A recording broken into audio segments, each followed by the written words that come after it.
Graça e paz, meus irmãos e irmãs da Igreja de Campinas, em Goiânia. Eu saúdo também o pastor Claudimar, que foi quem me fez esse honroso convite de estar com vocês. Nesse dia em que vocês celebram 68 anos de vida e missão da Igreja Metodista em Campinas, Goiânia, e também celebram, como todos nós, o dia de Pentecostes.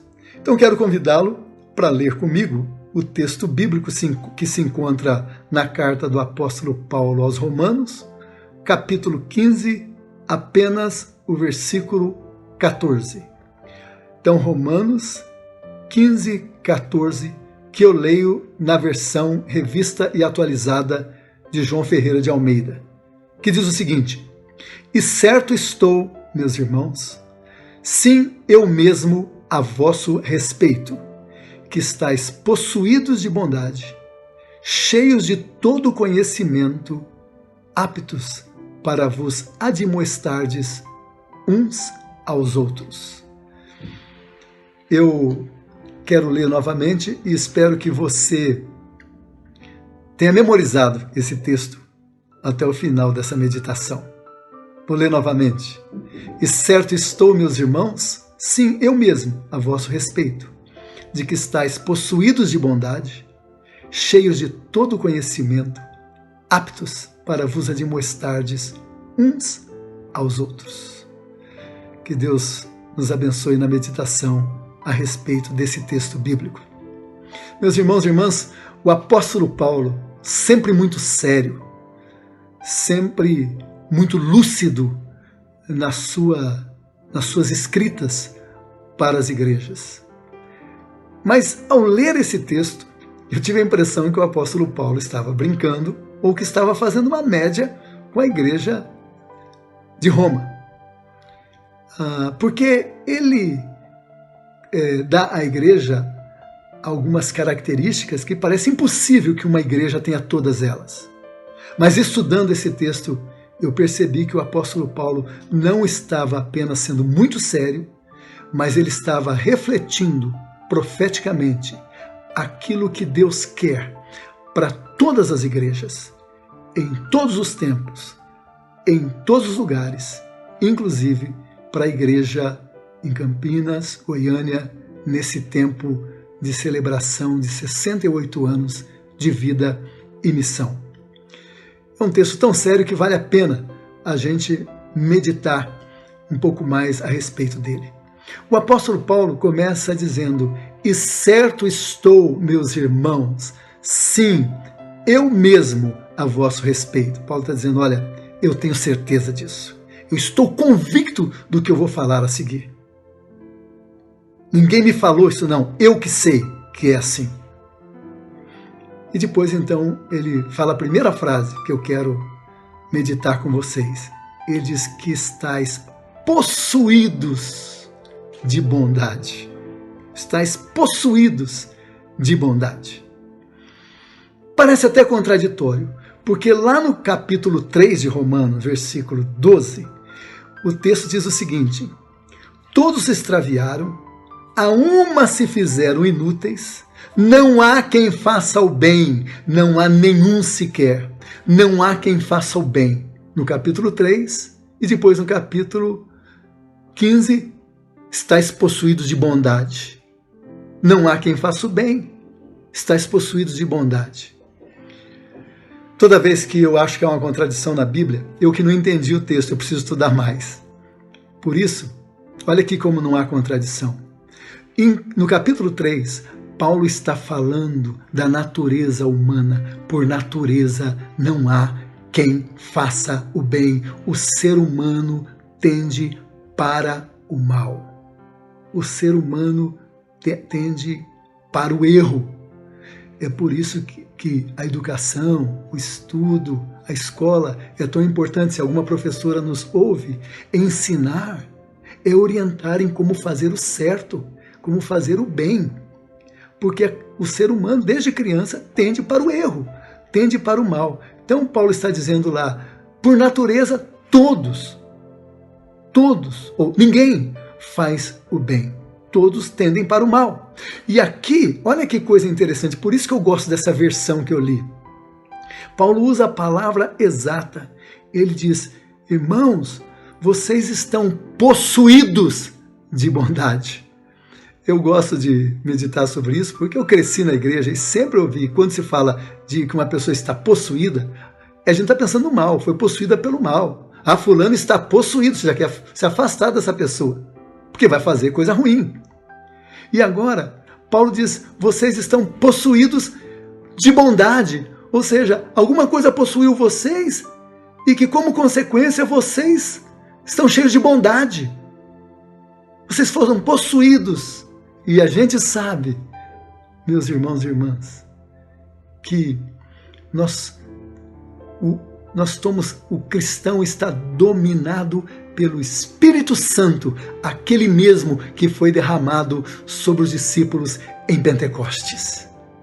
O Espírito Santo dominou, possuiu, nas palavras do apóstolo Paulo. Sabe, John Wesley, que escreveu tantos livros sobre santidade, um dia fez uma definição de santidade que até uma criança pode entender. Ele diz, santidade é pureza de intenção. Olha que coisa tremenda. Santidade é pureza de intenção. Você e eu não podemos ter a intenção de fazer o mal, porque nós fomos possuídos pelo Espírito e o Espírito Santo que nos santifica, o fruto dele é também bondade. Então, o ser humano, o cristão, aquele que é dominado pelo Espírito Santo, não pode ter a intenção de fazer o mal, ou maldade. Não é? Ele pode errar e acabar fazendo alguma coisa que é má, mas ele não pode ter a intenção, sair de casa pensando em fazer o mal. Algum tempo atrás eu fui a uma igreja e nessa igreja a irmã viu quando eu entrei na igreja, já há algum tempo, já faz um bom tempo, antes da pandemia. E a irmã me viu lá, ela estava lá perto do púlpito, ela me viu entrando na igreja, e ela disse, oi bispo, que alegria, faz tempo que eu não vejo. E correu e me abraçou, não é? E quando ela me abraçou, ela estava usando um salto pontudo, ela pisou no meu pé. E eu gritei, ai!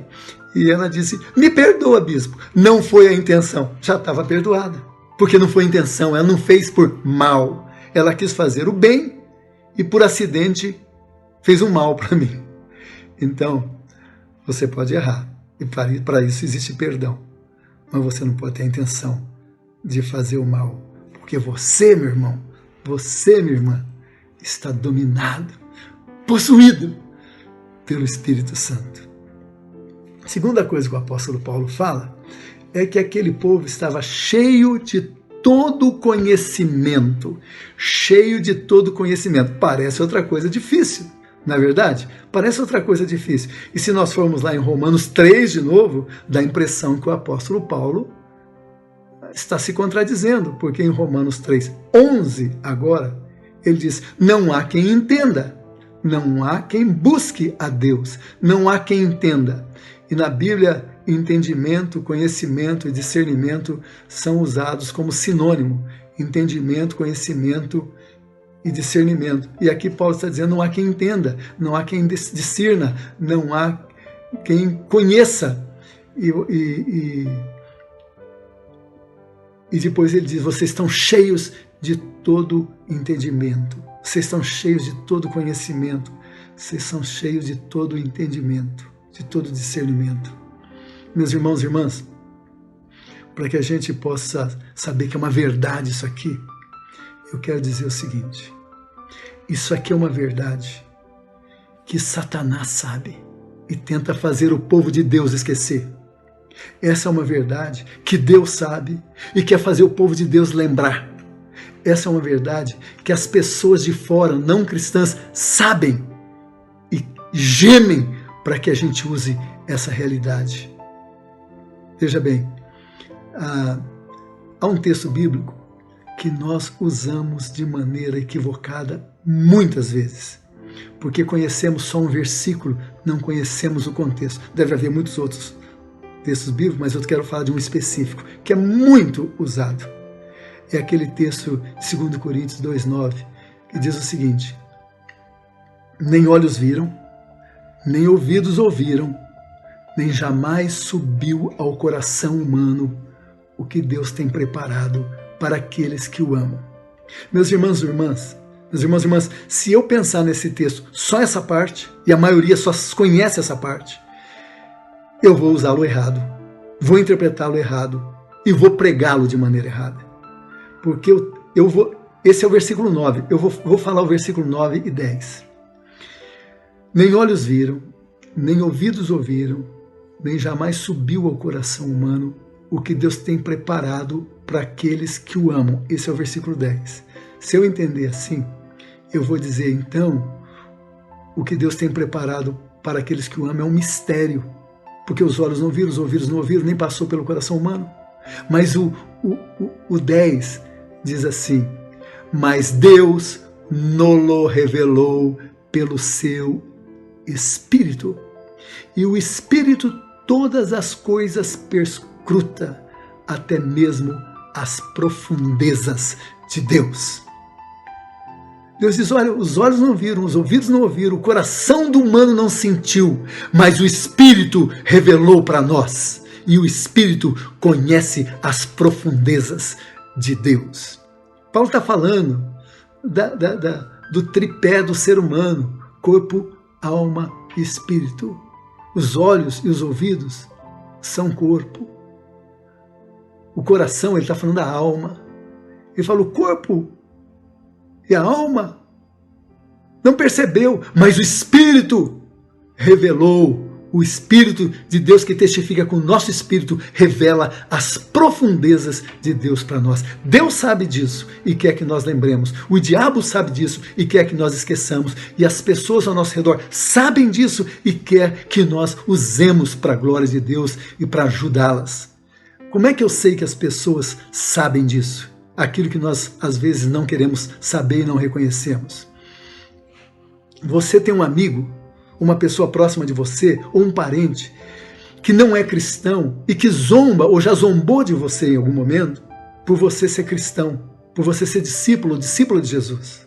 Mas o que acontece quando essa pessoa que zomba de você tem um problema sério na vida dela? Ela procura você, ela me procura para ajudá-la, porque ela sabe que você e eu temos alguma coisa que ela não tem e que ela gostaria de ter e que agora está pedindo para você usar para abençoá-la. Meus irmãos e irmãs, eu trabalhava, antes de ir para o seminário, eu trabalhava no escritório de contabilidade na cidade onde eu cresci, é Cornélio Procópio. E eu era crente, evangélico, e eram 15 funcionários e muitos deles zombavam de mim por ser evangélico. E eu saí de lá com 19 anos. E alguns anos atrás, eu deveria ter aí uns 59, ou seja, 40 anos depois, eu estava descendo a escada do shopping Curitiba, porque eu moro em Curitiba, e eu ouvi lá embaixo, no pé da escada, alguém dizer, oi João!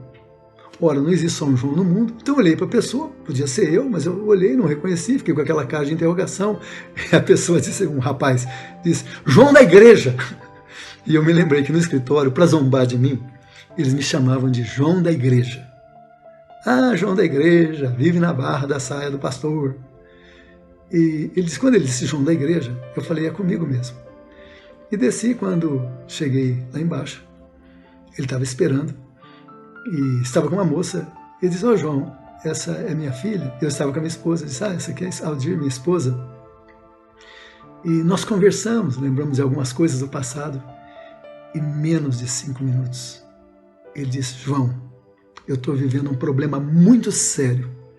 E eu sei que você pode me ajudar. Meus irmãos e irmãs, esse foi um dos grandes elogios que eu já recebi na minha vida. Porque ele não estava dizendo, João, você é inteligente e pode me ajudar. João, você tem dinheiro e pode me emprestar.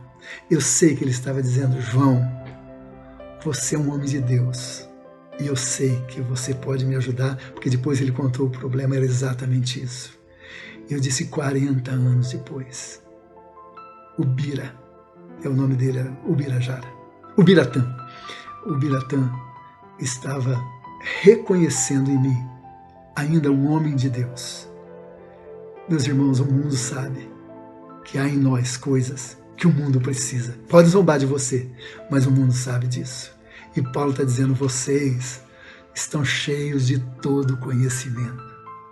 Você, igreja, em Campinas, Goiânia, está possuído de bondade e está cheio de todo conhecimento que o Espírito Santo derramou sobre a sua vida e sobre a minha vida. Finalmente, o apóstolo Paulo diz a última frase: estão aptos para vos admoestardes uns aos outros. Nós temos a tentação de pensar que admoestar é chamar atenção. Não, mas admoestar é inclusive chamar atenção quando há erro, mas é incentivar, motivar, ajudar, apoiar, sustentar o outro com palavras, a outra com palavras. E Paulo está dizendo, vocês, igreja, não está dizendo para o pastor, nem para a liderança apenas. Ele está dizendo para a igreja, vocês estão aptos a se ajudarem mutuamente. Vê se não é verdade, meus irmãos. Por causa do Espírito Santo que há em nós, quantas vezes, a pessoa dá testemunho, eu estava com esse problema e conversei com o irmão ou com a irmã, e aquilo me clareou, e Deus me deu discernimento através do irmão e da irmã. Sabe, a igreja está cheia de dons na vida dos irmãos e irmãs. E esses dons nos ajudam a nos ajudarmos mutuamente. Sabe, é claro que nós precisamos de profissionais. Às vezes nós precisamos de psicólogos, às vezes nós precisamos de sociólogos, às vezes nós precisamos de pessoas da área social. Muitos problemas nossos precisam ser levados para pessoas que têm as ferramentas específicas para nos ajudar naquele problema. Mas a maioria absoluta dos nossos problemas não são profissionais que vão nos ajudar. São homens e mulheres de Deus, membros do corpo de Cristo, que por causa da ação do Espírito Santo na sua vida, capacita e a capacita a ajudar o outro e a outra. Oh, que bênção! Eu quero fazer parte de uma igreja assim. E eu oro para que a igreja em Campinas, Goiânia, seja uma igreja assim, onde as pessoas entram e encontram bondade, onde as pessoas entram e encontram discernimento, onde as pessoas entram e se sentem ajudadas. Meu Deus, que coisa maravilhosa! Uma igreja assim, uma igreja na qual a presença do Espírito Santo se manifesta no olhar, na palavra e nos atos do irmão e da irmã. Então, meu irmão, minha irmã, eu sei que você também gostaria de fazer parte de uma igreja assim. E possivelmente a igreja em Campinas, Goiânia, faz tempo, eu fui uma vez à igreja Campinas, Goiânia, gostei demais. Mas talvez essa igreja seja assim, mas pode ser que não, que seja faltando ainda. E a responsabilidade é sua. A responsabilidade é de cada membro. Por isso, nessa noite, eu quero encerrar essa palavra orando para que essa realidade da igreja em Roma seja a realidade da igreja em Campinas, Goiânia, que seja uma realidade na igreja metodista brasileira. Profetizemos isso sobre a nossa igreja. Profetizemos isso sobre a nossa igreja local. Deixa eu orar com você em nome de Jesus. Feche os seus olhos. Esses dias eu vi um irmão fazendo um culto online. E ele diz, vamos nos colocar em pé, o ministro de louvor. E a outra ministra de louvor sorriu. E eu falei, ele está certo. Porque nós temos a tentação de participar do culto como se estivéssemos assistindo um culto. Não, culto nós nunca vamos assistir, nós vamos participar dele. E eu digo, por que não ficar em pé na nossa casa, como se estivesse no templo?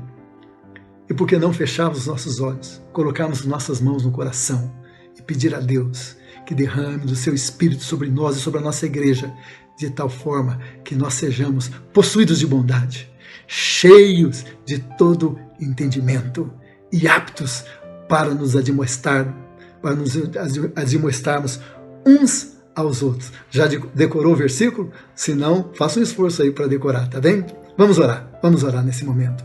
Pai, nós oramos em nome de Jesus, nesse dia abençoado, dia em que celebramos 68 anos de vida de uma igreja, 68 anos de vida e missão num local específico. Dia também que celebramos a descida do Espírito Santo sobre os primeiros discípulos, promessa que é nossa também. Nós não celebramos o Pentecoste apenas como memória, nós celebramos o Pentecoste como esperança, Senhor, de que aquele que faz e continuará fazendo na vida das nossas igrejas e nas nossas vidas. Pai, agora eu oro para esse irmão, essa irmã, homem, mulher, jovem, adolescente ou criança, porque o teu Espírito não faz acepção de pessoas. Lá em Pentecoste caiu como que uma língua de fogo sobre cada um e cada uma. Que isso aconteça nessa igreja também, ó Pai, nesta noite, que o teu povo seja então cheio, dominado, possuído pelo Espírito Santo da bondade. Que esse povo seja cheio de todo conhecimento, todo discernimento, e que esse povo, cada uma, seja apto, capacitado para admoestar, ajudar, consolar, fortalecer, animar e mesmo corrigir uns aos outros, ó Pai, nesta igreja. Pai, enquanto esse povo recebe dessa bênção, que esse povo também possa se sentir cuidado por Ti, em especial nesse tempo de perdas, de luto, de sofrimento causado por essa pandemia, Senhor. Que o Seu povo seja fortalecido na força do Teu poder, ó Pai. Que o Teu povo possa se lembrar que Tu nunca prometeste a nós a imortalidade. Não existe isso na Tua palavra. O Senhor nunca prometeu imortalidade, mas o Senhor prometeu, e nós cremos, a ressurreição e a vida eterna. E que com essa convicção de que temos a ressurreição e a vida eterna, que nós possamos ficar livres para servirmos uns aos outros e servirmos aqueles que são de fora, com bondade, com discernimento e admoestando, ajudando em nome de Jesus. Abençoa essa igreja, abençoa a liderança, abençoa o pastor Claudimar, e que o teu nome seja exaltado sempre na vida do teu povo. Amém. Meu irmão, minha irmã, graça e paz. Louva a Deus pela oportunidade de participar desse tempo abençoado com vocês. Amém.